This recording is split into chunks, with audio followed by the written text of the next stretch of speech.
apa kondisi saya yang kurang sehat, jadi ruangan di atas tuh kan panas ya, jadi ini belum bisa untuk ini dulu. Nanti selanjutnya kalian silakan berkoordinasi dengan Pak Miki ya untuk melanjutkan perkuliahan dari beliau ya.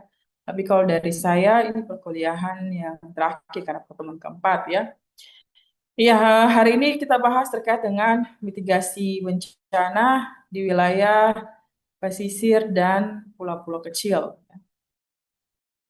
Mitigasi bencana di wilayah pesisir dan pulau-pulau kecil.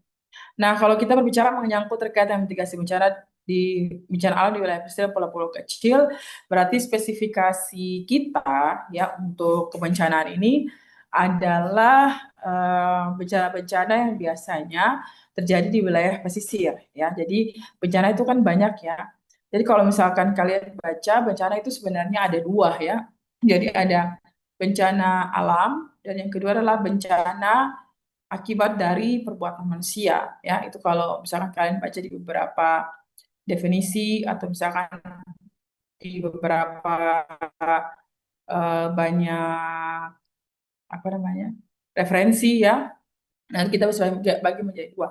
Ini saya pakai PDF saja ya, soalnya PPT saya itu saya simpan di mana, saya sudah lupa lagi ya. Nah, bencana itu kita bisa bagi menjadi dua. Pertama bencana alam, terus yang kedua bencana akibat perbuatan manusia.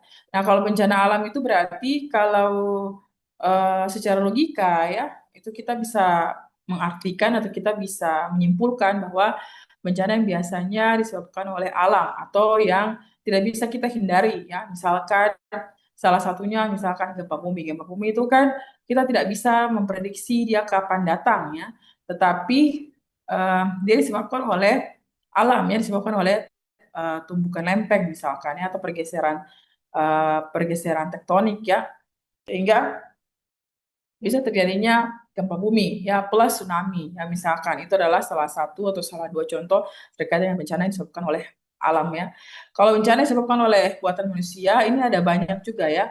Misalkan kebakaran ya, kebakaran. Kalau misalkan kalian lihat kasus yang kemarin ya, yang terkait dengan ada yang melakukan foto prawedding gitu. Nah, itu kan mereka membakar kalau nggak salah layar ya, apa api itu ya, api yang berwarna-warni ya. Apa namanya saya lupa ya.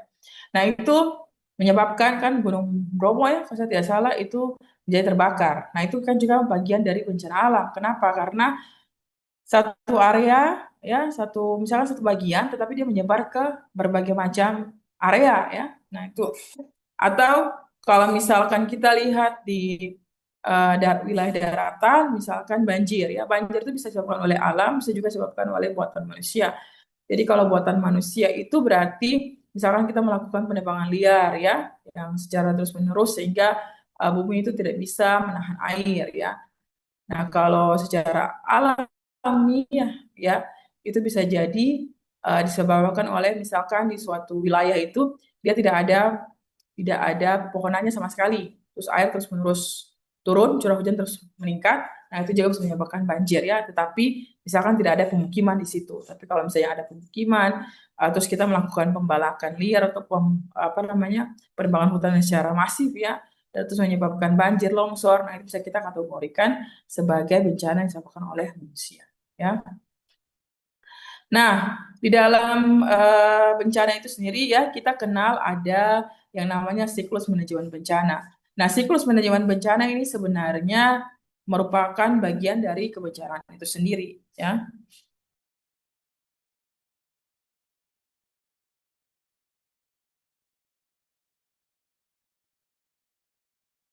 Eh, jadi misalkan tadi saya sampaikan di sini ada yang dinamakan sebagai bencana, ya.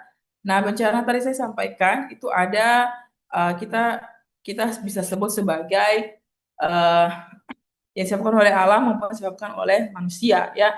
Nah, ada juga siklus manajemen bencana yang berikutnya adalah terkait dengan tanggap darurat ya. Nah, kalau tanggap darurat ini biasanya kita bisa eh, artikan ya sebagai kegiatan-kegiatan ya, misalkan yang dilakukan atau yang segera dilakukan ya, karena kita menyangkut terkait dengan tanggap darurat, berarti misalkan kegiatan-kegiatan yang segera dilakukan ya. Nah, pada saat kejadian bencana ya, ini dilakukan untuk apa? Supaya bisa menghindari dampak yang ditimbulkan.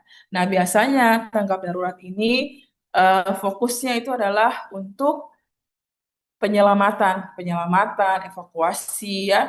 Terus misalkan memenuhi kebutuhan-kebutuhan. Nah, ini kita sebut sebagai tanggap darurat ya. Nah, kalau masa pemulihan ini ya, jadi kalau misalnya terjadi bencana kan ada yang namakan sebagai masa pemulihan ya. Nah, kalau masa pemulihan ini berarti bagian dari eh, bagian dari bencana ya, maksudnya bagian dari siklus manajemen bencana, di mana kita melakukan proses pembangunan kembali ya, pembangunan kembali untuk apa? Untuk memulihkan infrastruktur ya terkait dengan infrastruktur fisik, misalkan bangunannya, perumahan, pemukiman, misalkan pelabuhan, bandara, misalkan begitu, atau bisa juga terkait dengan pemulihan dari sisi ekonomi dan sosial, ya, ekonomi dan sosial. Nah, ini juga termasuk dalamnya adalah, misalkan kalau terjadi bencana itu kan biasanya psikologis itu terganggu ya. Nah, ini masuk di dalam masa pemulihan bencana, ya. Nah, siklus manajemen yang berikutnya ini adalah siklus manajemen terkait dengan pembangunan, ya. Kalau pembangunan berarti kita melakukan kegiatan untuk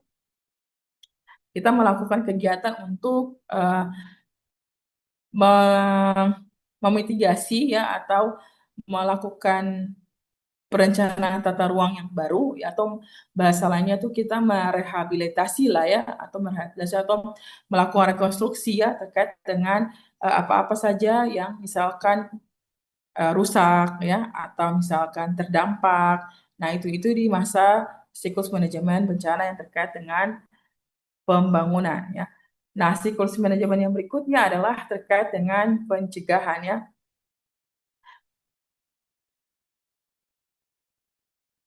Nah, kalau siklus manajemen yang berikutnya adalah pencegahan, berarti upaya-upaya yang biasanya kita lakukan untuk mengurangi atau meminimalkan resiko korban atau dampak korban. Misalkan bisa jadi dari korban korban bencana sendiri atau misalkan dari korban misalkan kerugian harta benda ya. Nah, siklus manajemen yang bencana yang berikutnya adalah terkait dengan mitigasi ya. Kalau mitigasi berarti kita punya serangkaian kegiatan ya atau serangkaian langkah atau upaya untuk meminimalisir ya dampak bencana yang terjadi. Jadi bisa sebelum, saat maupun pasca. Nah, dalam mitigasi ini nanti kita bahas terkait dengan mitigasi struktural ya maupun mitigasi non struktural ya khususnya untuk wilayah pesisir ya. Siklus manajemen bencana yang berikutnya adalah terkait dengan kesiapsiagaan. Nah, kalau kesiapsiagaan ini berarti kita punya langkah-langkah atau kita punya kegiatan-kegiatan atau kita punya tindakan-tindakan ya yang kita lakukan untuk mengantisipasi ya dampak yang terjadi ya. Dampak bencana yang terjadi misalkan kita melakukan sosialisasi ya atau misalkan kita melakukan penyuluhan, memberikan pemahaman kepada masyarakat sehingga ketika bencana terjadi itu kita semua memiliki respon yang sangat cepat ya. Ini terkait dengan kesiapsiagaan. Nah, ini adalah sekitar 7 hal yang biasanya ada dalam siklus manajemen bencana ya. Nah, di dalam kebijakan mitigasi bencana ini ya, kalau misalkan kita mau melakukan suatu proses mitigasi ya, kita melakukan suatu proses mitigasi, berarti kan mitigasi itu tadi saya sampaikan bahwa kita bisa melakukannya secara struktural ya, maupun kita bisa melakukannya secara non struktural. Nah, jadi kalau terkait dengan kebijakan itu berarti dia masuk dalam ranah eh, mitigasi bencana yang non struktural. Mengapa demikian? Karena kebijakan sendiri ya itu dia berhubungan dengan kerangka konseptual ya. Nah, kerangka konseptual ini em, kan terkonsep ya atau secara teoritik ya, secara teoritik. Berarti dia punya sebagai dibuat sebagai dasar ya, sebagai dasar. Nah, disusun untuk apa? Untuk mengurangi dampak yang ditimbulkan ya, dampak yang ditimbulkan. Terutama kalau kita bahas terkait dengan kebijakan mitigasi bencana di wilayah pesisir, berarti berhubungan dengan wilayah pesisir itu sendiri ya. Nanti baru kita lihat kerangka konseptualnya gimana. Ibunya bakar sampah ya, bau ini. Bau asap. Nah, nah yang berikutnya adalah kalau beberapa kebijakan mitigasi bencana di wilayah pesisir ini ya, fungsinya untuk apa atau misalkan kita buat itu untuk apa ya. Jadi kita buat itu, ya, kan dia bakar sampah kan. Iya.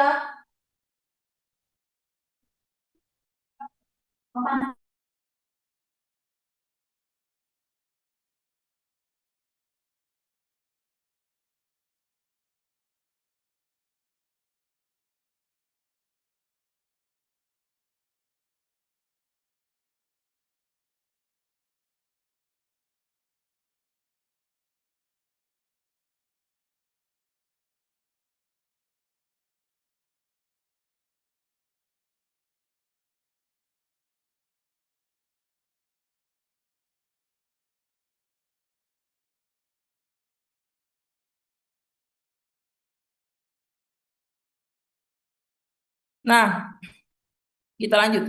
Jadi kalau eh, terkait dengan kebijakan mitigasi bencana ini ya, jadi fungsinya untuk apa? Yang pertama itu adalah dilakukan untuk, karena dia merupakan kerangka konseptual ya, berarti dilakukan untuk yang pertama mengurangi resiko ya atau dampak yang ditimbulkan oleh sebentar, mengurangi resiko atau dampak yang ditimbulkan oleh bencana ya, khususnya untuk masyarakat-masyarakat yang tinggal di wilayah pesisir. Nah, mengurangi resiko itu dalam hal apa? Misalkan kita mengurangi resiko untuk korban jiwa ya, kerugian ekonomi, misalkan terus kerusakan sumber daya ya, dan lain sebagainya. Nah, fungsi yang berikutnya adalah kita bisa mengurangi ya dampak negatif terhadap kualitas keberlanjutan ekologi dan lingkungan di wilayah pesisir ya. Jadi eh, karena kebijakan itu kan dibuat ya, berarti salah satu fungsinya adalah kita bisa mengurangi dampak, terutama kalau misalkan di wilayah pesisir, berarti dia berhubungan dengan ekologi dan lingkungan di wilayah pesisir. Jadi kalau misalkan saya kasih contoh, misalkan kita diminta untuk membangun atau misalkan kita di dalam undang-undang wilayah pesisir itu misalkan eh, harus ada misalkan wilayah pesisir tuh harus ada sempadan pantai yang misalkan jaraknya 100 meter dari laut misalkan. Nah, ternyata di suatu wilayah pesisir itu tidak ada. Nah, itu kan berarti bisa menjadi salah satu dampak kalau misalkan bencana terjadi ya. Nah, untuk itu kebijakan ini dibuat supaya dia bisa mengurangi itu. Jadi misalkan kebijakannya dalam hal harus ada sepadan pantai dengan jarak 100 meter dari muka air laut misalkan, dari air laut tertinggi misalkan ya, air laut tertinggi. Nah, jadi itu kan adalah bagian dari kebijakan atau konseptual ya dalam hal untuk mitigasi bencana. Karena sepadan pantai sendiri kan fungsinya banyak ya. Fungsinya bisa untuk ekologi dan lingkungan, bisa untuk pariwisata, bisa juga untuk kebencanaan, terutama mitigasi ya. Kalau misalkan sepadan pantainya itu memang baik ya, karena ya biasanya itu dialokasikan ya untuk ada ruang ya di antara laut dan darat ya. Biasa kita sebut sebagai sempadan itu. Nah, terus yang ketiga adalah eh, fungsi yang ketiga ini adalah bisa sebagai landasan ya, atau pedoman untuk perencanaan pembangunan wilayah pesisir. Itu terkait dengan kebijakan. Jadi kebijakan mitigasi itu bisa kita gunakan sebagai landasan ya untuk sebentar, untuk perencanaan pembangunan wilayah pesisir. Jadi di dalam wilayah pesisir itu kita tidak bisa misalkan semena-mena aja ya, misalkan kita mau bangun pemukiman nih, terus kita mau bangun ikut kita punya suka aja, tidak bisa. tetapi ada aturannya, aturan yang harusnya kita penuhi ya untuk bisa meminimalisir ya, atau aturan yang harusnya kita penuhi sebagai landasan untuk perencanaan pembangunan ya. Jadi aturan-aturan itu biasanya kalau perencanaan pembangunan itu dalam hal ini adalah pola penataan ruang ya, penataan ruang wilayah pesisir terutama.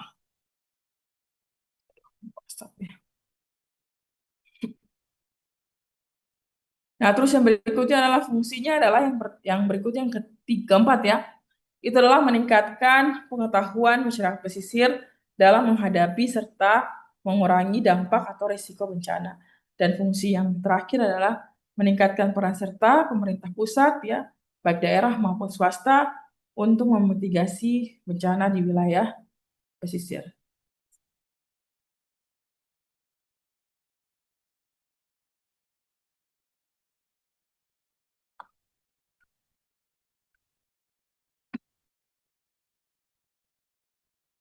Nah, ini adalah strategi mitigasi bencana alam di wilayah pesisir ya.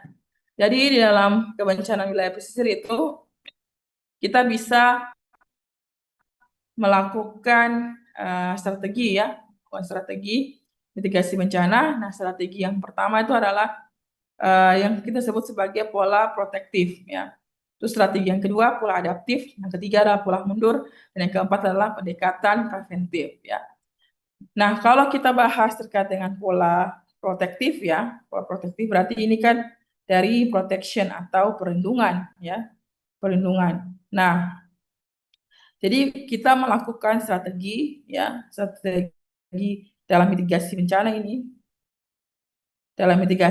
dengan misalkan kita membuat bangunan pantai ya yang berhubungan langsung eh, dengan laut ya, yang berhubungan langsung dengan laut. Nah, fungsinya untuk apa? Supaya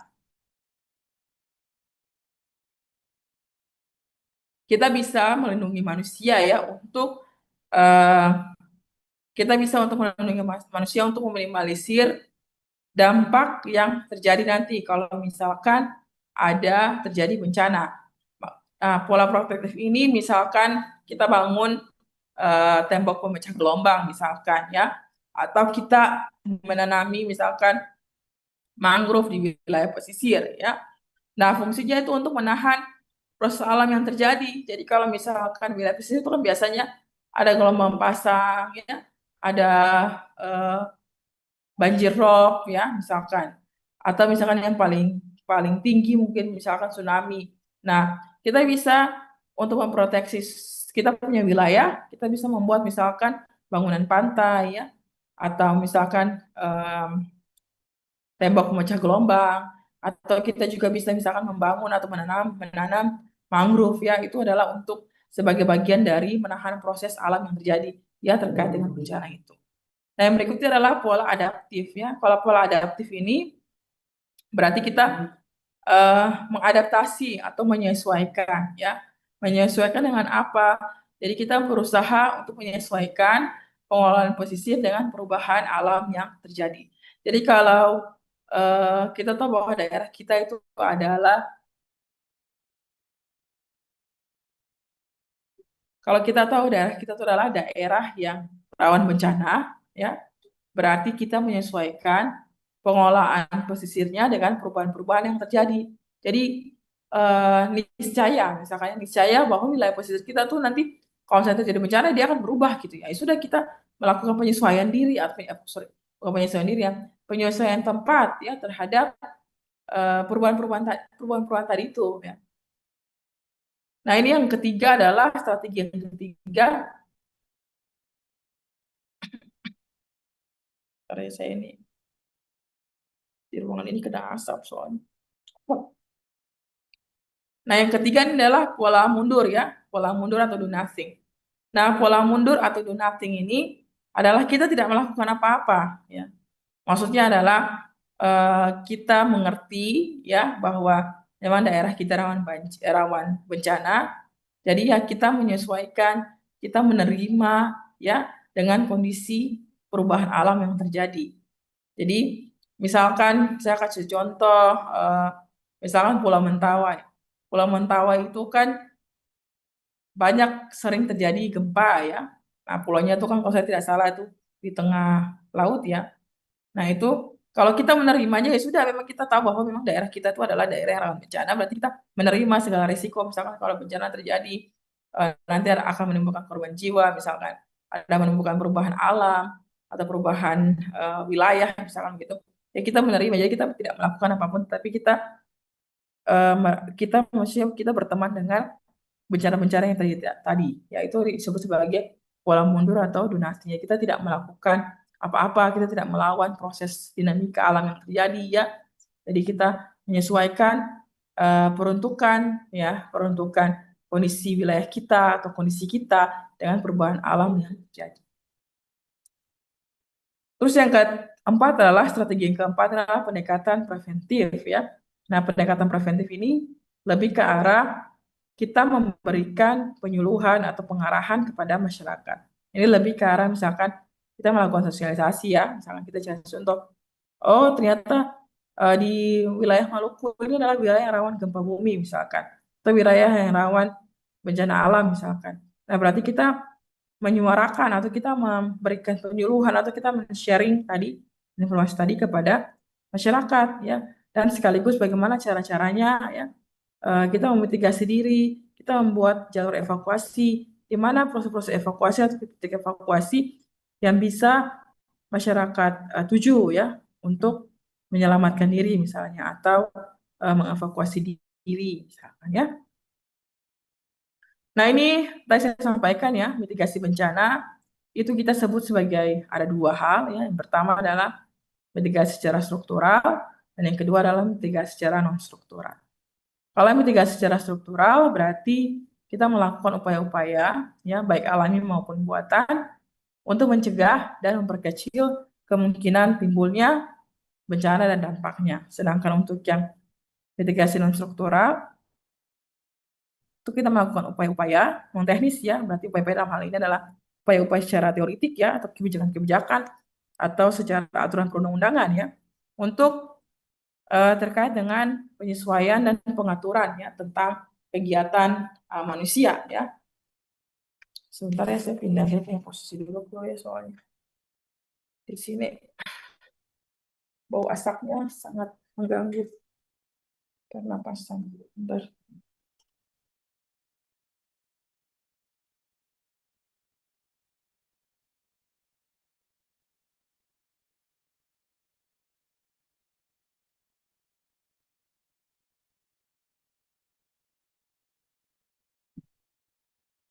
Ya, nah kalau secara non struktural ini berarti kita punya upaya non teknis yang menyangkut penyesuaian dan pengaturan ya terkait dengan kegiatan manusia ya, supaya apa? Supaya sejalan dengan upaya struktural ya. Jadi kalau struktural berarti terkait dengan teknis ya, baik alami maupun buatan. Kalau non struktural berarti terkait dengan non teknis ya. Non teknis berarti kebijakan, aturan perundang-undangan dan sebagainya. Nah, ini instansi-instansi yang biasanya kita kerjasama ya atau kelembagaan. Ini bisa kalian lihat saja ya, ada BIG, lapangan dan sebagainya ya. Nah, di dalam perencanaan mitigasi ya di wilayah pesisir dan pulau-pulau kecil itu kita bisa lakukan dengan melalui beberapa cara ya. Yang pertama adalah itu adalah identifikasi daerah bencana melalui pengumpulan data dan informasi ya. Jadi kalau misalkan kita mau mengetahui kira-kira daerah-daerah mana saja yang rawan terhadap bencana, berarti kita harus melakukan identifikasi ya.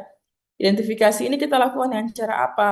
Dengan cara melakukan pengumpulan data dan informasi ya. Data, kalau dalam pertemuan saya yang lalu, saya sampaikan bahwa ada dua jenis ya. Yang pertama adalah data primer, terus yang kedua adalah data sekunder ya. Data primer itu bisa kita bagi lagi ya, misalkan ada data hasil observasi lapangan misalkan ya, data sekunder misalkan adalah data yang kita ambil dari instansi ya. Nah, kita mengidentifikasi kira-kira daerah-daerah mana saja yang rawan terhadap bencana. Ya, misalkan kita lihat dari posisinya, dari posisi topografi wilayahnya, misalkan ya, dari sisi parameter curah hujannya, misalkan. Terus misalkan dari sisi kejadian ya, kejadian ke, bencana yang terjadi, misalkan. Nah, itu semua kita kumpulkan ya. Kita kumpulkan, baru nanti kita bisa melakukan perencanaan mitigasi. Kira-kira di manakah jalur orang-orang ini bisa mengevakuasi diri kalau misalkan terjadi gempa bumi, misalkan. Di manakah posisi masyarakat ini bisa mengevakuasi diri kalau misalkan terjadi, misalkan banjir rob.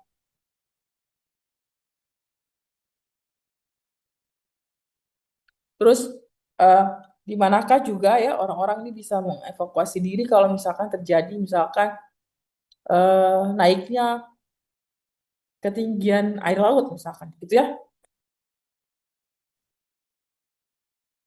Jadi kita bisa melakukan identifikasi daerah-daerah bencana melalui ya pengumpulan data dan informasi ini. Terus yang kedua, perencanaan yang kedua adalah kita bisa melakukan perencanaan ya terkait dengan atau melalui kelayakan program ya ditinjau dari segi analisis dampak lingkungan. Jadi kalau misalkan kalian lihat atau kalian tahu AMDAL ya, analisis dampak lingkungan.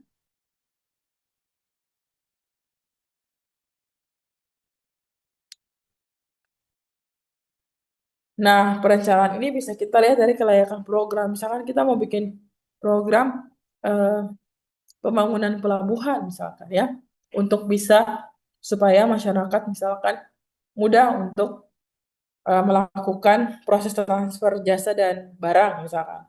Nah, salah satu hal yang harus kita perhatikan itu adalah dampak lingkungannya. Makanya kita harus melakukan analisis yang melalui analisis AMDAL tadi, ya, analisis dampak lingkungan. Apakah proses pembangunan eh, pelabuhan tadi itu dia memberikan dampak ke lingkungan atau tidak? Nah, itu harus dianalisis ya dampaknya. Nah, itu kalau nah berarti kalau oh tidak memberikan dampak, oh berarti program tersebut layak ya. Oh ternyata memberikan dampak. Nah, apa dampaknya? Apakah dampaknya itu rendahkah? Ya, sangat sangat berdampakkah atau tidakkah? Nah, itu tergantung dari kita punya analisis dampak ini sehingga kita bisa menyimpulkan bahwa suatu program itu layak atau tidak ya. Terus yang ketiga, keterpaduan program antar sektor ya dalam pengembangan daerah pesisir skala besar. Nah, keterpaduan program ini juga merupakan bagian dari perencanaan mitigasi ya, karena kita melibatkan berbagai macam sektor ya untuk melakukan pengembangan daerah ya. Terus yang keempat adalah pengaturan tingkat keamanan ya. Bentar ya.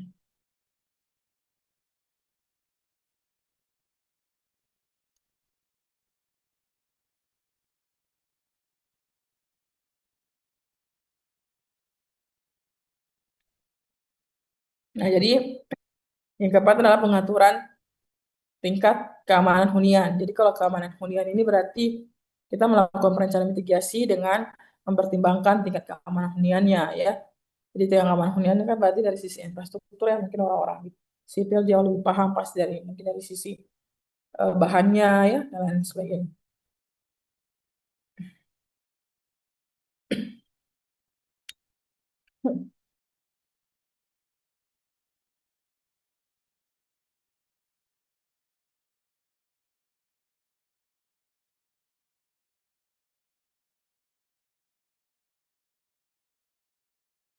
Terus yang kelima ini adalah memprioritaskan faktor keamanan ya dalam pengembangan program di wilayah pesisir dengan meminimalkan resiko. Jadi kita memprioritaskan bau asap.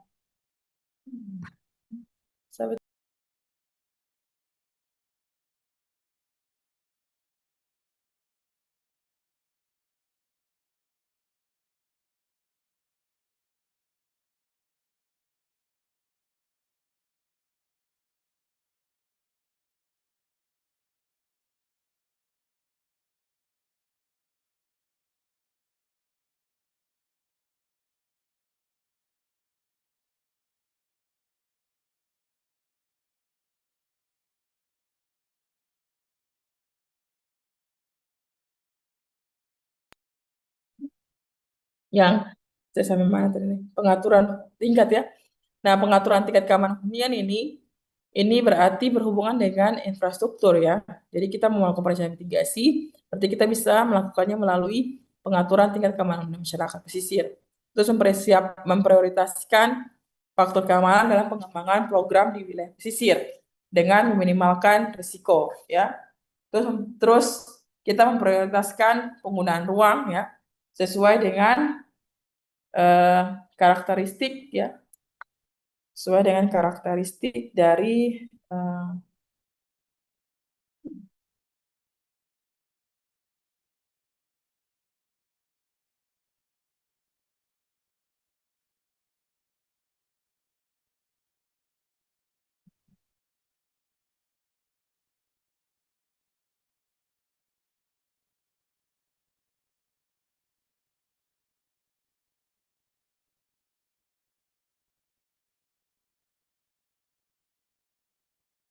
karakteristik dari lokasi ya. Jadi kita bisa memprioritaskan penggunaan ruang sesuai dengan karakteristik lokasi. Jadi misalkan karakteristik lokasinya itu berhubungan dengan lingkungan dan masyarakat ya. Jadi ini mungkin ada sekitar 6 hal ya yang bisa kita lakukan kalau misalkan kita mau membuat perencanaan mitigasi di wilayah pesisir dan pulau-pulau kecil ya. Jadi perencanaan ini sendiri ini berhubungan dengan langkah-langkah atau tahapan-tahapan atau kegiatan-kegiatan yang memiliki arah dan tujuan. Jadi yang namanya perencanaan berarti dia memiliki arah dan dia juga memiliki tujuan ya. Arahnya kemana, tujuannya itu apa. Nah, untuk melakukan perencanaan mitigasi di wilayah pesisir, berarti kita bisa melakukannya dengan cara apa? Dengan cara dari keenam ini. Jadi kalau misalkan kita mau mengidentifikasi daerah bencana ya berarti kita harus melakukan pengumpulan data dan informasi ya. Terus kita misalkan mau memprioritaskan penggunaan ruang ya berarti kita harus menyesuaikan dengan karakteristik lokasi ya terkait dengan lingkungan dan masyarakat dan lain-lain sebagainya. Nah, ini adalah beberapa contoh bencana yang biasanya terjadi di wilayah pesisir ya. Jadi ada erosi pantai, ada tsunami, banjir, gempa bumi, angin topan, sea level rise atau kenaikan muka air laut ya, kekeringan, longsor, dan lain sedikit aja ya terkait dengan contoh-contohnya. Nah, yang pertama adalah terkait dengan erosi pantai. Jadi erosi pantai ini kalau di negara kita itu biasanya diakibatkan oleh proses alamiah. Nah, proses alamiah itu seperti apa? Dari angin, gelombang, arus, pasang surut, dan sedimentasi. Ya. Serta bisa juga disebabkan oleh aktivitas manusia. Seperti apa? Pembangunan pelabuhan, reklamasi pantai untuk pemukiman, ya, pembangunan pelabuhan udara, industri, penambangan pasir, atau kedua-duanya. Jadi bisa dilakukan, bisa terjadi secara alami maupun bisa terjadi akibat dari aktivitas manusia ya. Nah, erosi ini sendiri kalau misalkan dia kecil ya, dia tidak mempengaruhi. Tetapi kalau misalkan dia dalam keadaan yang masif atau besar ya atau banyak, itu bisa mempengaruhi atau bisa kita sebutnya sebagai bencana di wilayah pesisir ya. Nah, bagaimanakah kita melakukan identifikasi terkait dengan daerah rawan longsor, daerah rawan erosi ya? Nah, jadi identifikasi daerah rawan erosi ini bisa kita lakukan dengan cara yang pertama adalah analisis bahaya erosi, ya. Nah, analisis bahaya erosi sendiri ini adalah kita melakukan identifikasi ya. Kalau kita mau menganalisis nih terkait dengan bahaya erosi, nah berarti kita melakukan identifikasi ya. Identifikasi terkait apa? Identifikasi terkait dengan wilayah-wilayah mana saja ya yang kira-kira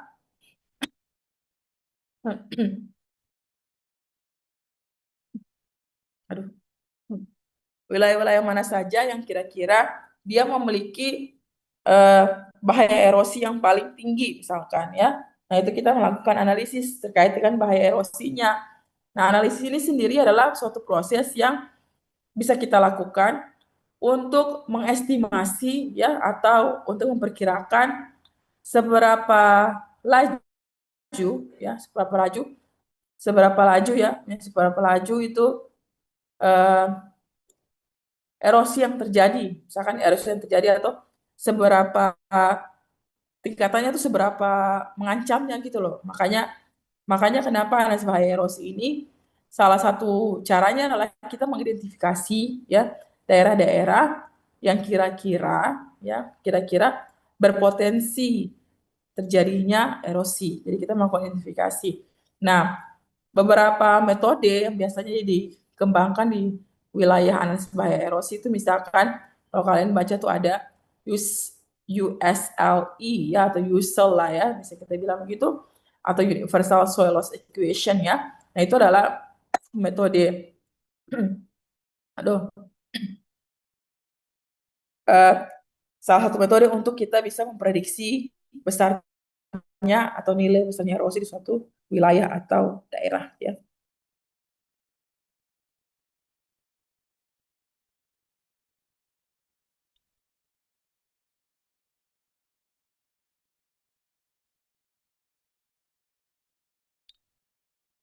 Sebentar ya, kayaknya saya buka pintu aja deh. Soalnya asapnya saya tidak sanggup. Sebentar ya.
Nah, yang berikutnya adalah kita melakukan analisis tingkat kerentanan ya.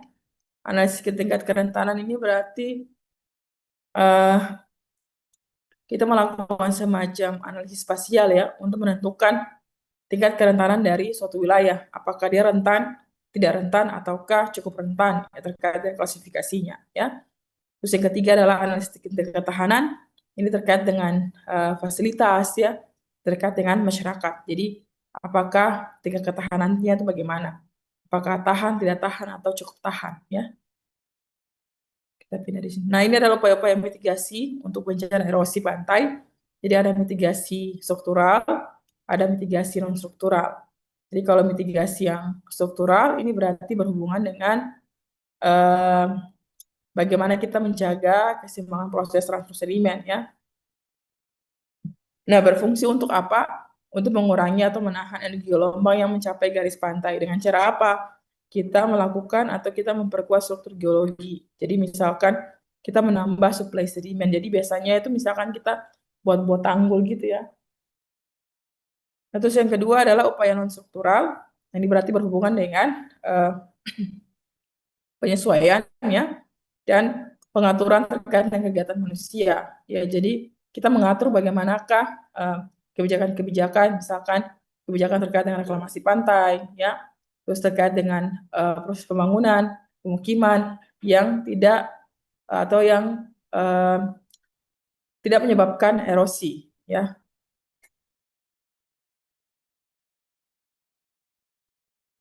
Nah, di sini juga ada ya, misalkan kalau yang non struktural berarti kita melakukan peraturan perundang-undangan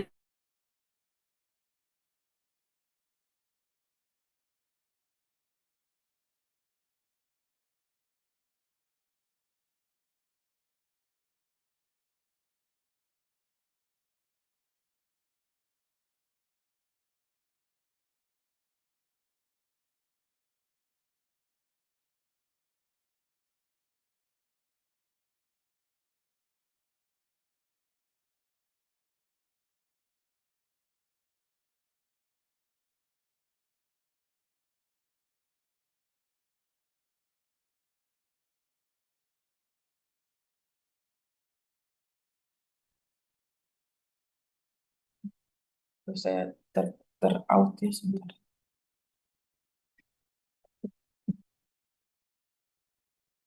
Nah, sebentar. Ya, jadi kalau dari segi definisi tsunami berarti pasang laut besar di pelabuhan ya. Jadi kalau secara deskripsi kita bisa definisikan tsunami sebagai gelombang laut ya yang periode panjang yang ditimbulkan oleh suatu gangguan impulsif ya yang terjadi pada medium laut. Jadi tsunami ini bisa terjadi akibat tiga hal ya. Yang pertama adalah gempa bumi, yang kedua adalah erupsi vulkanik atau letusan gunung berapi ya. Terus yang ketiga adalah longsoran bawah laut ya. Jadi itu ada tiga penyebab atau tiga sumber utama tsunami itu bisa terjadi. Yang pertama adalah gempa bumi, yang kedua adalah letusan gunung berapi, dan yang ketiga adalah longsoran bawah laut. Makanya kalau misalkan kalian dengar berita ya, yang beberapa waktu lalu terjadi di, kalau saya tidak salah di Pulau Anyar ya, di Pantai Anyar kalau saya tidak salah ya, yang terjadinya tsunami itu kan tidak terjadi gempa ya, kalau saya tidak salah. Nah, tetapi ada longsoran yang terjadi di bawah laut ya, sehingga menimbulkan terjadinya tsunami ya, gitu. Nah, ini mungkin secara geologi ya, secara geologi dan secara geofisika, proses terjadinya tsunami akibat gempa bumi. Jadi di sini adalah sesar horizontal, di sini adalah sesar naik. Jadi di sini adalah dia punya model penjalarannya ya. Jadi kalau ada, kita anggap itu kalau eh, di sini lempeng samudra dia menghujam ke dalam ya, di sini lempeng benua. Nah, jadi kalau misalkan lempeng samudranya bergerak terus menerus menuju menuju lempeng benua, nah nanti bagian dari lempeng benua ini ya itu dia tertarik turun. Nah, sehingga terjadi akumulasi tegangan ya. Kalau di fisika berarti kalau terjadi akumulasi tegangan sampai pada ujungnya itu atau sampai pada batasnya itu ya, berarti nanti dia akan melenting ya, atau misalkan dia akan ber, apa kan energinya itu menjadi lebih besar ya. Nah, berarti nanti bisa menyebabkan ini kalau secara teoritiknya ya, secara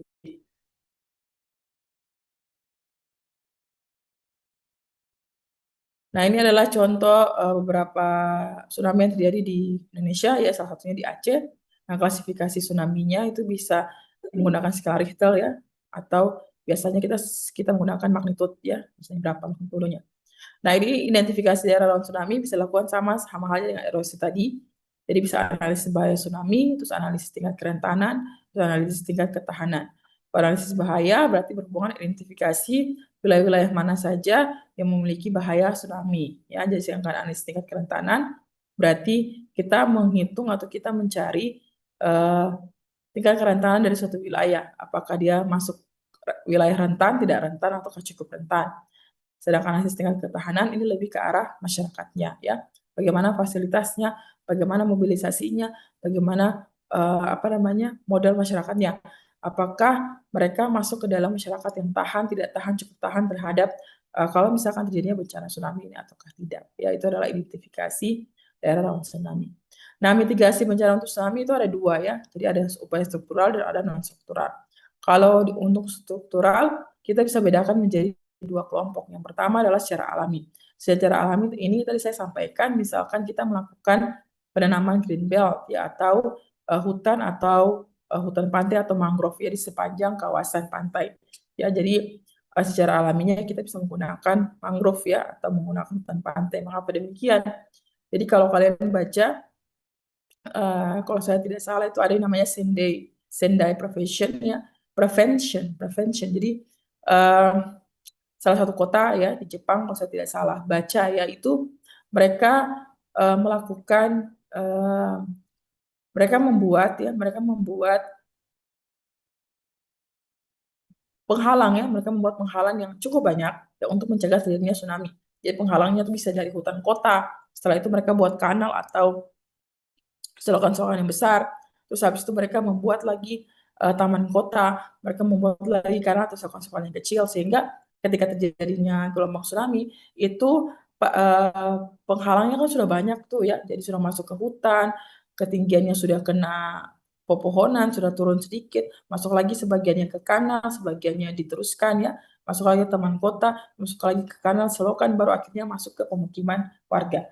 Nah, kalau pemukiman warga berarti otomatis karena begitu banyaknya penghalang, nah berarti ketinggiannya sudah semakin berkurang, ya. Itu kalau secara alami, ya, alami dan buatan. Ya, tadi karena ada pembangunan kanal dan selokan, ya. Nah, kalau secara alami misalkan kita bisa menanam hutan pantai atau mangrove di sepanjang kawasannya. Ini berhubungan juga sebagai perisai alami ketika terjadinya uh, tsunami, ya. Nah, terus kalau yang buatan, kita bisa melakukan pembangunan breakwater, ya, seawall, menjaga gelombang, atau uh, bangunan yang bisa menahan, ya. Jadi ini semua secara buatan. Jadi ini upaya-upaya terkait dengan struktural, ya. Atau kita juga bisa memperkuat desain bangunan, ya, desain bangunan. Jadi kita bisa misalkan buat bangunan yang cukup tinggi, tetapi dia tahan terhadap gempa bumi, sehingga kalau misalkan gempa bumi terjadi itu dia tetap kokoh, tetapi pada saat tsunami terjadi itu dia tidak mengalami keruntuhan atau misalkan tidak tenggelam, ya. Terus retrofitting, ya, retrofitting ini terkait dengan kondisi bangunan, ya. Dia biasanya memenuhi kaidah teknik bangunan yang tahan tsunami. Ini lebih ke arah infrastruktur, ya, orang sipil pasti lebih paham, ya. Terus atau kita melakukan mitigasi dengan cara merelokasi, ya. Jadi kalau misalkan kita tahu bahwa daerah kita itu adalah rawan tsunami, ya, terus kita tidak memiliki pengetahuan terkait dengan infrastruktur, kita tidak memiliki infrastruktur yang bagus misalkan, ya berarti jalan yang lain adalah kita melakukan relokasi. Ya, relokasi berarti kita memindahkan penduduk di daerah yang rawan tsunami ke daerah yang tidak rawan, ya. Itu sebagai bagian dari cara kita untuk melakukan mitigasi bencana terhadap tsunami, ya. Nah, ini upaya-upaya non struktural. Jadi ada upaya-upaya non struktural misalkan peraturan perundang-undangan, ya, kebijakan terkait dengan tata guna lahan, tata ruang, zonasi kawasan, terus kebijakan tentang standarisasi, mikrozonasi, ya, pembuatan peta, terus ada bangunan pemukiman, ya, tahan terhadap bencana tsunami, ada mobilitas, akses masyarakat, ruang fasilitas, ya, aspek sosial ekonomi, dan lain sebagainya. Ini lebih ke arah yang non struktural, ya, non strukturalnya, atau yang secara non teknisnya, ya, sebagainya. Nah, ini mungkin contoh peta, ya, dari daerah rawan tsunami. Sini kalian lihat pesisir Pulau Maluku, Kepulauan Maluku adalah pesisir yang rawan tsunami, ya, yang berwarna merah nih. Yang warna hitam itu adalah patahan, ya. Nah, itu berarti pengetahuan terkait dengan tsunami, ya, terkait dengan gempa bumi itu memang harus senantiasa kita pedomani atau senantiasa kita pahami, ya, karena kita punya sejarah, ya, pernah terjadi gempa bumi yang cukup dahsyat, ya, dan mengakibatkan gelombang tsunami yang cukup tinggi, ya. Itu ditulis oleh salah seorang sejarawan namanya Rumpius, ya. Nah, itu tahun berapa, ya, saya lupa, mungkin pokoknya tahun yang lampau lah, ya, itu sampai beritanya itu cukup menggemparkan, ya. Nah, kalau dari sisi geologinya, ya, kalau saya tidak salah itu mungkin saja dia akan berulang, tapi kan kita tidak tahu, ya, berapa lama dia akan berulang. Nah, untuk itu kita sebagai orang yang berkecimpung di bidang kebumian, ya, berkecimpung di bidang keteknikan, itu pengetahuan terkait dengan tsunami, gempa bumi, bagaimana cara kita mengevakuasi diri, bagaimana cara kita untuk mengetahui wilayah-wilayah mana saja yang aman, yang tidak rawan. Nah, itu perlu kita uh, pahami, ya, perlu kita pahami, perlu kita ketahui, ya. Nah, bencana yang selanjutnya adalah terkait dengan kenaikan muka air laut atau biasa kita sebut sebagai sea level rise. Nah, kalau sea level rise ini biasanya adalah salah satu isu, ya, isu yang biasanya terjadi lah, ya, terutama di negara-negara di seluruh dunia lah, ya, karena ini berhubungan dengan kenaikan muka air laut, ya. Nah, kalau sea level rise ini kan biasanya disebabkan oleh global warming, ya, sehingga menyebabkan mencarinya es di kutub utara. Nah, kalau mencarinya es di kutub utara, otomatis muka-muka air laut itu dia menjadi naik atau dia menjadi meningkat. Nah, efeknya itu adalah apa? Bukan cuma dari sisi efek ekonomi saja, ya, karena kalau misalkan terkait dengan sea level rise ini, ya. Nah, ini dia bisa menyebabkan efek terhadap perekonomian karena wilayah-wilayah pesisir yang biasanya misalkan didiami oleh para nelayan atau misalkan didiami oleh orang-orang yang berprofesi sebagai pengolah makanan hasil-hasil kelautan misalkan begitu ya, itu bisa mengalami kerugian. Kenapa demikian? Karena wilayah-wilayah tersebut dia terendam ya, terendam akibat dari kenaikan muka air laut tadi ya. Nah, ini ilustrasi ya, ilustrasi model dari silver rice. Jadi kita kalau untuk menjelaskan kepada kalian atau membuka kalian punya hasanah berpikir, misalkan saya kasih ilustrasi di sini, ini adalah bentuk wilayah atau bentuk daerah yang awalnya tidak terjadi kenaikan muka air laut ya, sehingga kita bisa membedakan mana wilayah perairan, mana wilayah daratan ya. Nah, sedangkan yang sebelah sini ini adalah ilustrasi dari model sea level rise yang uh, di mana wilayah tersebut sudah terjadi kenaikan muka air laut sehingga wilayah tadi yang awalnya itu daratan dia berubah menjadi wilayah lautan setelah wilayah daratan ini misalkan sini ada pemukiman itu tenggelam ya ini akibat dari kenaikan muka air laut atau sea level rise itu sendiri ya. Nah, ini mungkin ini bukan saya yang bilang ya, tapi saya ambil dari internet. Jadi ini adalah Jakarta eh, yang diprediksi itu akan mengalami kenaikan muka air laut. Jadi misalkan di sini tahun 2030 ya, misalkan sini tahun 2030 itu ada di sini misalkan ada kota ya, kita bisa melihat bahwa di sini ada wilayah daratan. Ternyata 20 tahun kemudian ya wilayah tol bandara itu sudah masuk air atau air sudah sampai ke sini. Terus wilayah kota juga demikian, ya. Wilayah Ancol juga demikian yang ini ya. Nah, Tanjung Priok juga demikian.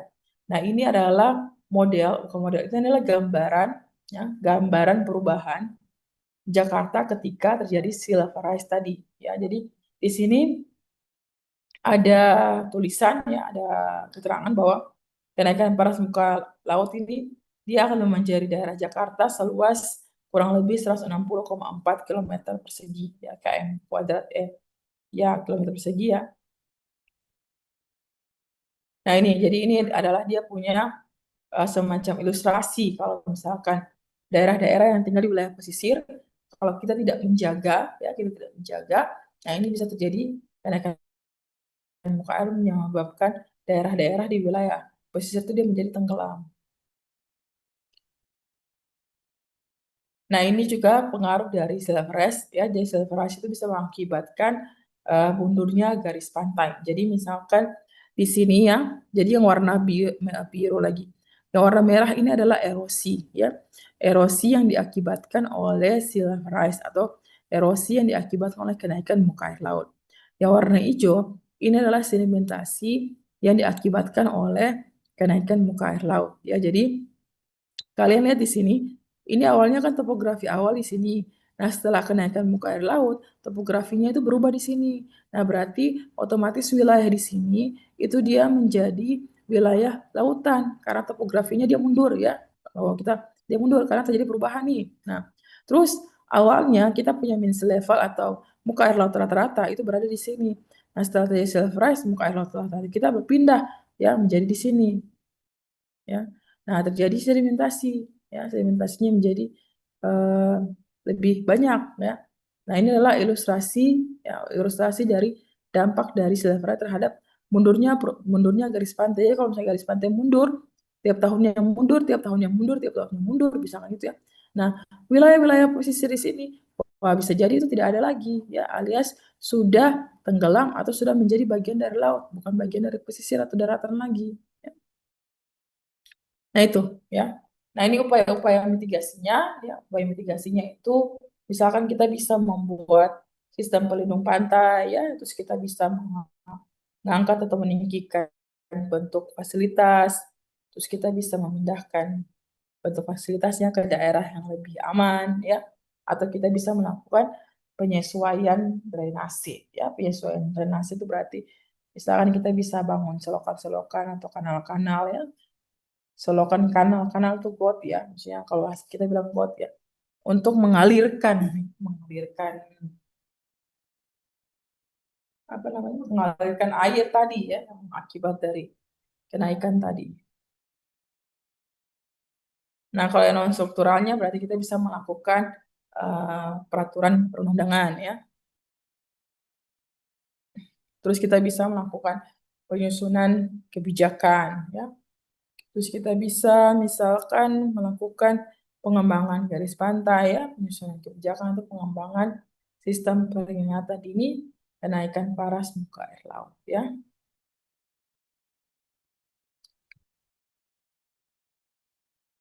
Nah, itu ya dari saya. Eh, ada yang ingin bertanya? Coba saya cari, saya punya materi yang sepadan pantai dulu ya.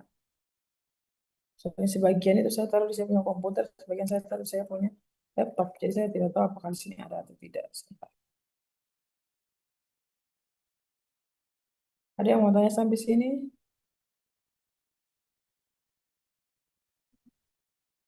Atau kalian sudah ini tidur kapan nih? Ada yang mau tanya? Cukup jelas, Bu. Sebentar. Untuk UTS ya, untuk UTS lagi. Untuk UAS dari saya itu nanti saya punya energi sudah habis ya sebentar. Kita punya suara tuh makin hari makin kecil sebentar. Makin hari makin kecil. Makin lama makin kecil suara saya sebentar ya. Saya share dulu yang terkait dengan sepadan pantai sedikit ya. Suara saya makin lama makin kecil.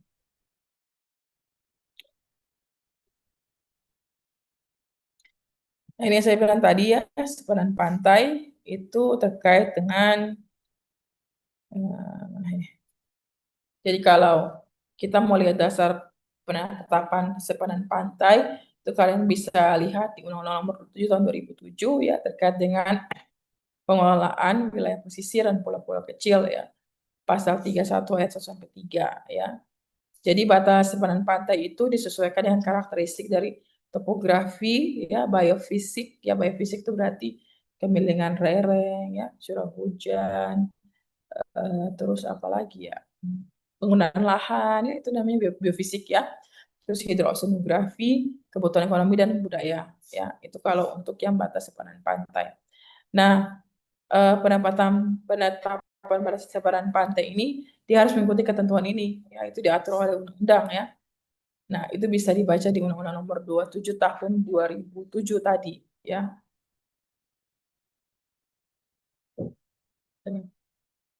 Nah, jadi kalau misalkan sepadan pantai ini kita bisa sebutkan dia sebagai daratan ya, daratan sepanjang tepian yang lebarnya proporsional dengan bentuk dan kondisi fisik minimal 100 meter dari titik pasang tertinggi ya.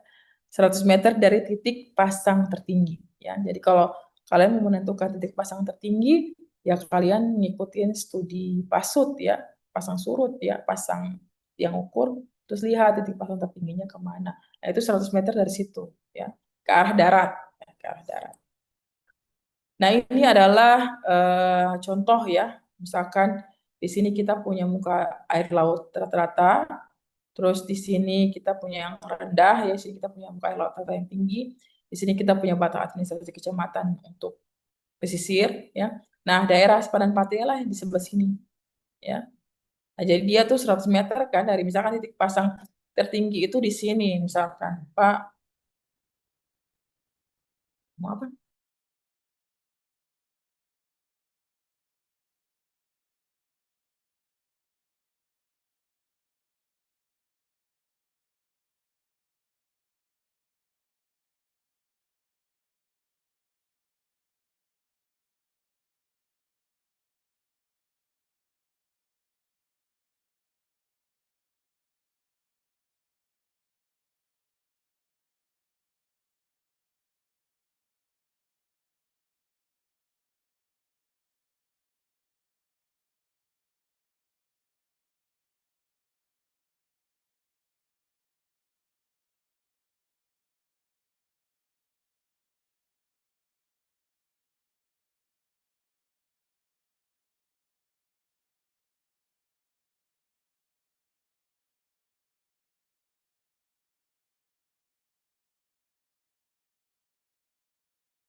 Iya, jadi misalkan ini adalah garis sepadan pantai ya. Tadi kan saya sampaikan 100 meter dari titik pasang tertinggi. Jadi misalkan kita punya muka rata-rata yang tinggi itu sini, berarti ini adalah area dari sepadan pantainya ya. Saya tadi pindah-pindah ruangan jadi. Nah, ini gambaran model saja ya, untuk kalian punya pemahaman saja ya, gambaran model untuk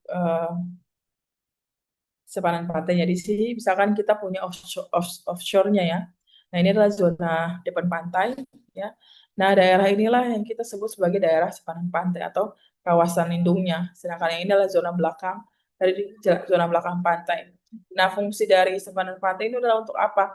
Untuk perlindungan pantai ya, terus perlindungan terhadap aktivitas manusia dan terhadap tipe dan ekosistem pantai yang khas atau unik. Jadi biasanya model sepadan pantai itu dia berada di sini ya, dari antara laut ya, dan wilayah perkotaan. Kalau misalkan di sini ada wilayah perkotaan, kalau di sini ada wilayah pesisir ya berarti modelnya di sini adalah wilayah pesisir ya. Ini mungkin sebagai kalian punya pengetahuan saja ya. Jadi dimanfaatkan untuk apa? Dimanfaatkan untuk misalkan ruang terbuka hijau ya, terus pengembangan struktur alami, terus kegiatan rekreasi, wisata ya, ekowisata, penelitian, pendidikan ya, kepentingan adat, kearifan lokal, pertahanan keamanan ya, perhubungan komunikasi dan lain sebagainya. Nah, ini mungkin kalau saya kasih contoh ya dengan sepadan pantai di wilayah Maluku, tetapi mungkin belum bisa kita katakan ya, karena ini sebenarnya wilayah pesisir ya. Maksudnya kita belum bisa menentukan apakah ini daerah sepadan pantai atau tidak, tapi saya cuma memberikan gambaran lah kira-kira kalau dia jadi sepadan pantai ya, berarti mungkin sekitaran apa namanya dibuat di sinilah ya. Nanti dicari titik 100 meter titik dari titik pasang tertinggi ya, itu di mana. Nah, ini mungkin barangkali yang bisa kita definisikan ya sebagai daerah sepadan pantai, karena kalau di Amang Beach ini kan wilayah ini kan tadi kan salah satu fungsi dari sepadan pantai itu kan sebagai wisata ya. Nah, berarti ini mungkin kita bisa namakannya sebagai daerah sepadan pantainya ya. Ini nanti penataan ruang wilayah, kalian silahkan baca saja ya. Ini tadi saya sudah sampaikan ya terkait dengan mitigasi ya, beberapa mitigasi bencana. Nah, ini kalau prinsip-prinsip ya, prinsip-prinsip terkait dengan penataan ruang wilayah, berarti kita harus mengenali kawasan pesisir rawan bencana, terus kita harus mengenali terkait dengan batu dan tipe wilayah pesisir, terus kita harus mengidentifikasi potensi sumber daya, terus kita harus yang prinsip yang keempat ini adalah kita harus melihat ya terkait dengan identifikasi kebutuhan kawasan konservasi ya. Terus kita mengenali karakter atau fungsi sarana prasarana, terus kita mengenali karakter sosio-budaya, sosioekonomi, terus kita melakukan kembangkan konsep zonasi atau penataan ruang dengan keindahan. Ya, itu adalah prinsip-prinsipnya ya. Ini juga saya pikir, nah ini yang tadi saya sampaikan ya, jadi kalau misalkan kita ada terkait dengan bencana tsunami, nah preventionnya itu adalah begini, jadi misalkan sini adalah residential area ya, atau area pemukiman nih. Nah, ini adalah konsep ya, konsep pemahaman untuk mencegah terjadinya tsunami. Jadi misalkan di sini adalah pemukiman, nah di sini adalah air laut ya, yang biasanya misalkan terjadi tsunami misalkan di sini. Nah, di sini kan ada namanya coastal breakwater atau apa namanya, pemecah gelombang ya. Nah, dari sini dia harus melewati dulu misalkan ya Pak, melewati dulu misalkan taman kota misalkan, terus lagi nanti dia masuk ke kanal-kanal atau got-got, habis itu dia masuk lagi misalkan ke taman-taman ya. Misalkan habis itu di sini ada lagi yang namanya Prefecture Road ya, ke sini lagi itu sini ada evacuation center. Nah, nanti masuk sampai ke residential areanya itu gelombangnya semakin mengecil atau semakin rendah ya. Itu kalau gambaran, kalau misalkan kita mau membuat semacam upaya struktural ya terkait dengan pola mitigasi bencana tsunami ini. Nah, itu adakah oke. Itu saja mungkin dari saya ya. Nah, ini adalah tugas kalian ya yang saya anggap sebagai kalian punya ujian aja ya. Kemarin kan saya sudah kasih tugas ya, Adinda ya. Iya, Adinda Bu. saya sudah kasih tugas kan? Udah, Nah, Bu. sudah kirim link drive-nya, sudah dikirim ke saya toh? Saya belum cek soalnya. Nah, ini nanti karena UAS-nya itu saya tidak gunakan tertulis tulis ya, maksudnya UASnya itu tidak tertulis. Sebenarnya saya biasanya UAS tuh kalian presentasikan kalian punya hasil pekerjaan. Tetapi saya pikir karena ada dosen lain juga yang harus masuk ya, dan itu juga mengambil absen kita punya waktu. Jadi dan ini juga saya punya pertemuan terakhir karena sudah 4 kali. Jadi untuk UASnya ya dari saya kan UASnya nanti ada 2 bagian ya. Dari saya bagian pertama, dari Pamiki nanti bagian kedua. Nah, jadi nanti ini kalian pakai sebagai eh, nanti saya pakai ini sebagai nilai UAS saja. Karena nanti UASnya kan pertama dari saya, nanti UAS berikutnya itu nanti dari Pamiki ya.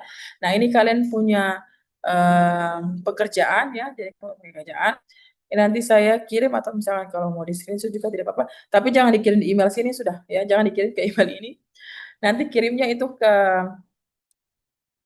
buat nanti kirimnya ke Adinda. Jadi nanti Adinda buat link ke Drive saja ya, buat link Google atau di link yang kemarin ya, di link kemarin nanti dibuat satu folder khusus. Jadi kemarin itu kan tugas, yang ini dibuat folder UAS. Nah, itu kalian isi semua kalian punya hasil pekerjaan. Jadi kalian boleh ambil yang nomor 1 ya, boleh ambil juga yang nomor 2 atau boleh ambil juga yang nomor 3 ini ya. Tergantung dari mana yang kalian rasa bisa untuk kalian kerjakan ya. Nah, ini saya minta eh, disadur dari 2 jurnal ya minimal ya yang digunakan. Jadi boleh 3, boleh 4, boleh 5 ya. Nah, tetapi batasnya adalah 5 tahun belakangan. Begitu ya. Ibu mau Ada yang mau bertanya. ya bagaimana Adinda?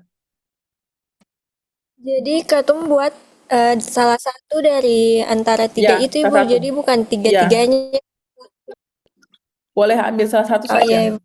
Nah, salah satu dari ketiga ini kalian silahkan pilih mau pilih yang mana ya. Nanti dikirim ke link G Drive yang nanti Adinda buat saja. Tidak usah kirim ke saya email lagi ya.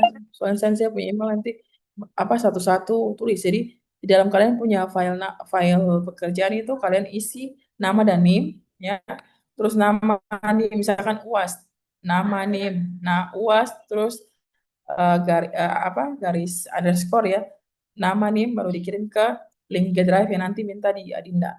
Link G Drive-nya pakai link yang G Drive yang lama saja, tapi nanti foldernya dibuat 2. Kan folder pertama itu tugas, folder kedua nih UAS. Nah, ini saya anggap sebagai nilai UAS. Ingat bahwa saya menilai berdasarkan ini ya.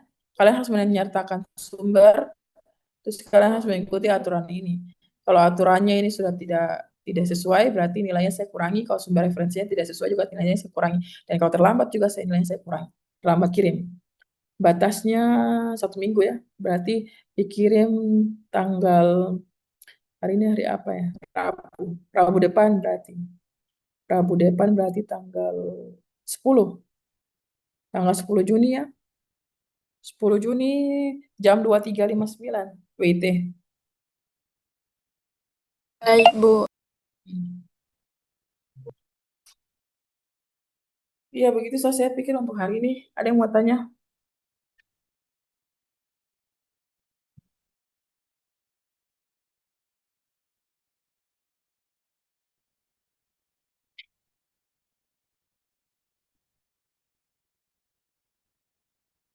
Ada yang mau ditanyakan kah? Tidak ada? Cukup jelas, Ibu. Oke, kalau tidak ada yang mau ditanyakan, materi-materinya harus materinya kalian perlu atau tidak? Maksudnya harus saya bagi atau misalnya kalian perlu untuk saya bagi atau tidak usah atau gimana? Mau dibagikan ya? Dibagi saja, Bu. Nanti Oh kasih. ya, baik berarti kan saya oke baik Adinda. Boleh saya kirim ke Adinda punya saya kirim ke Adinda, nanti Adinda teruskan ya. Nanti Iya. ingatkan ya soalnya saya apa lupa.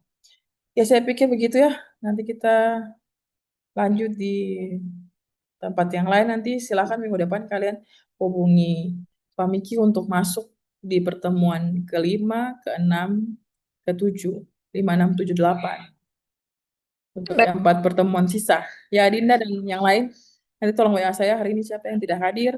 Saya pikir cukup untuk sore hari ini. Terima kasih. Eh, Wassalamualaikum warahmatullahi wabarakatuh. Selamat sore, sampai ketemu di lain kesempatan ya. Terima kasih banyak selama empat pertemuan ini kita sudah bertemu ya selama 1 bulan ya. Nanti mohon maaf kalau misalnya ada salah kata, salah perbuatan ya. Ada mungkin yang kurang-kurang berkenan di kalian. Terima kasih semua sudah mengikuti perkuliahan pada hari ini. Selamat sore semua. Selamat sore, Bu. Baik. Ya, Sore, terima Bu. kasih Terima kasih, Satya Bu. hari ini.